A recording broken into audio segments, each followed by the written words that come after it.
Hi, my name is Shasta Michael Williams. I'm from Atlanta, Georgia, and this is my video. I chose to answer two questions.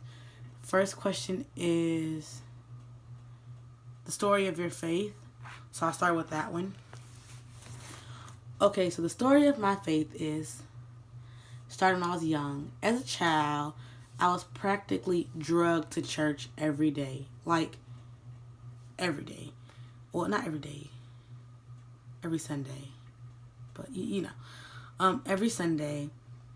And I hated it. Like, I felt like that I didn't belong there. And I felt like maybe it was partially me being a child, but I felt like it was stupid, it was pointless. I wasn't gonna get anywhere in life with this, and I didn't want to go. And my mom would like force me. She like ask me 4 and 5 times to get in the shower, to get dressed, and things like that. And when I got about like 12, 13, I was like, well, Mom, I want to go to church today. And she would be like, okay, well, you're old enough to make that decision. And so, I mean, to this day, I still argue with myself if, like, did I do myself a favor by not going to church, or did I, like, hurt myself more? And I kind of don't know the answer, but so, a couple years go by, 13, 14, like 15, and I'm not in church, and I really don't care to be in church, and I feel like I'm just kind of like living my best life, I don't even think about it. And then like around 13, 14, that age, things started to get really hard for me. Sometimes I wish that I would have stayed in church, because maybe I would have had something to fall back on, but I didn't. So, things got really hard though. My mom got really sick. She has lupus. She got really sick, and I didn't understand it at the time. I didn't understand lupus. As far as I knew, I thought she was gonna die. But, well, she's still here today, so, God bless. But she didn't die. Very much alive. But that constant, like, stress of her, like, thinking always in my head, like, ooh, she's gonna die. Ooh, she's gonna die. It took a toll on me. And also around this time, I got bullied a lot in middle school. Because I was darker than other people, and, because I was a little bigger than other kids. And, I feel like, I don't know, like, I just felt really alone during those times. And I always like ask myself, like, had I stayed in church, would I felt as alone as I did? Because maybe I would have felt like I had God. But I didn't even feel like I had God at that point. I felt like there was nothing here for me. And it was really tough. And I just kind of powered through middle school, got out. High school starts. And in high school, I want to say like my second month of high school, I met this boy. His name is Devon. And Devon was like, he was cool.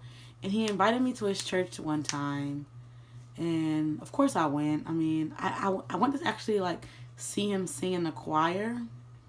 Because I didn't bully him, but I teased him, picked at him about it. And he was like, I told him I would come. So I went. And I went to see him sing in the choir. And after he sung, the preacher at the time was Pastor Simmons, I think. He was really cool. And everything just felt different at that church.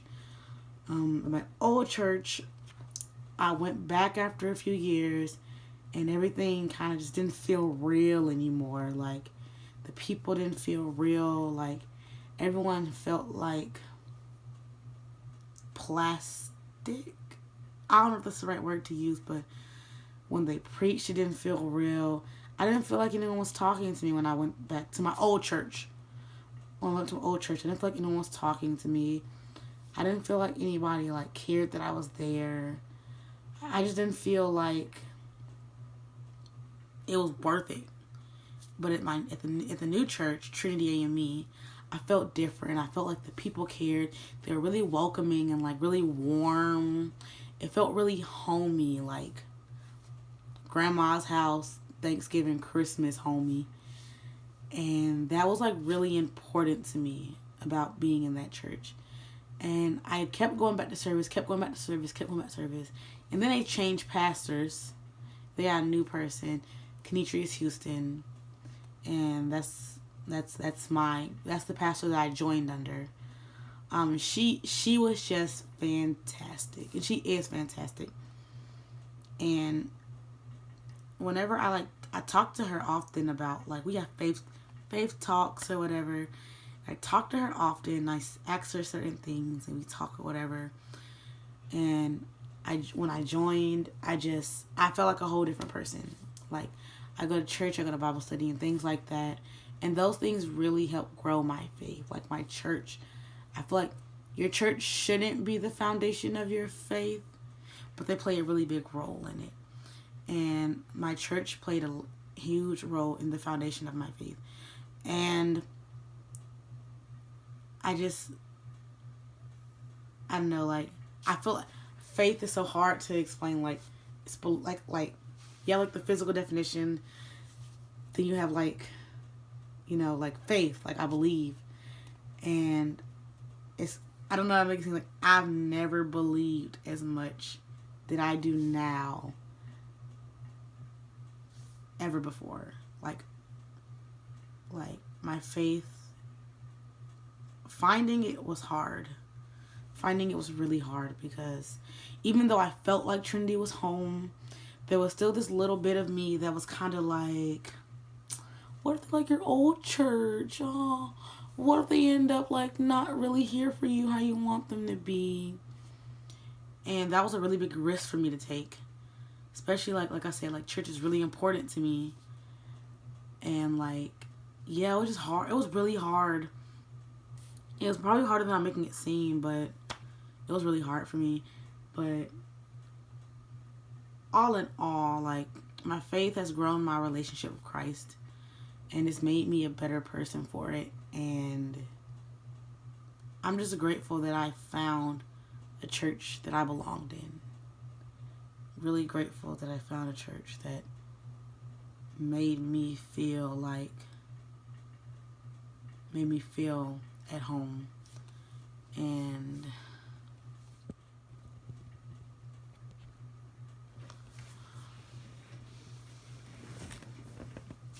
okay, the second question I decided to answer was, if I could have dinner with two people, who would it be? My original choice was Jack the Pumpkin King from The Nightmare Before Christmas. Favorite movie, by the way. And Maya Angelou. I chose Jack the Pumpkin King because I felt like we have more to learn from Jack than we accredit him for. Jack really was just tired of doing the same old, and he wanted something new, and he tried his hardest to get it done. And even with trying his hardest, he still failed. But in his song they sing at the end, I think it's not his lament. Poor old Jack. He says he did his best, and that's all that really matters.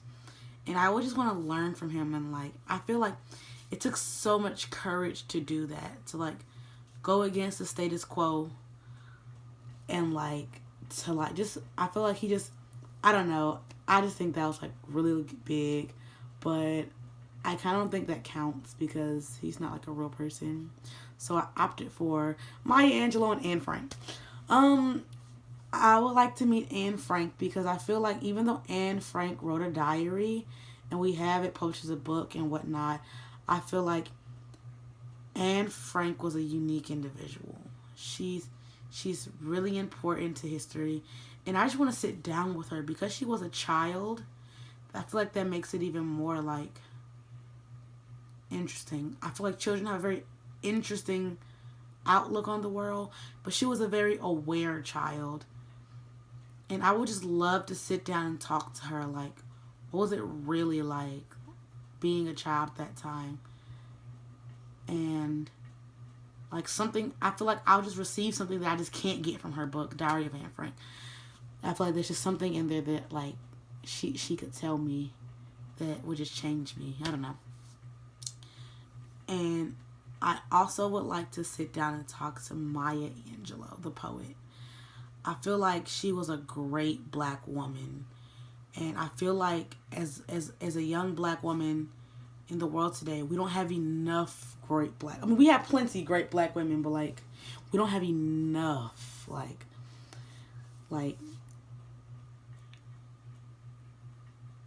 not enough that are on her level. Like I'm not explaining it. Like she was on a new level. Like a whole new level. She was gravitating on a different plane, whatever you want to call it. I feel like Maya Angelou had the keys to life. Like she had the keys, the secrets, the truths. She had it all. She possessed it, and whatever she kept it in. And not that I want them, but I want them. I want to know like what it takes. Like not what do I need to do, but like just what it takes. Like I know it takes a lot, and I feel like she had it. Like she had it on lock, and she was a great poet, and she was an even greater person. Like she was like a triple threat. Like she was beautiful, she was a great person, personality, and she had a talent to be worshipped and things like I don't know. It just excites me to like just to think about talking to her. Like I've always really looked up to Maya Angelou, and I would just love to experience a moment with her, to meet her. Like I really wanted to meet her, but of course, rest in peace, Maya. But I just can't explain it. But thank you.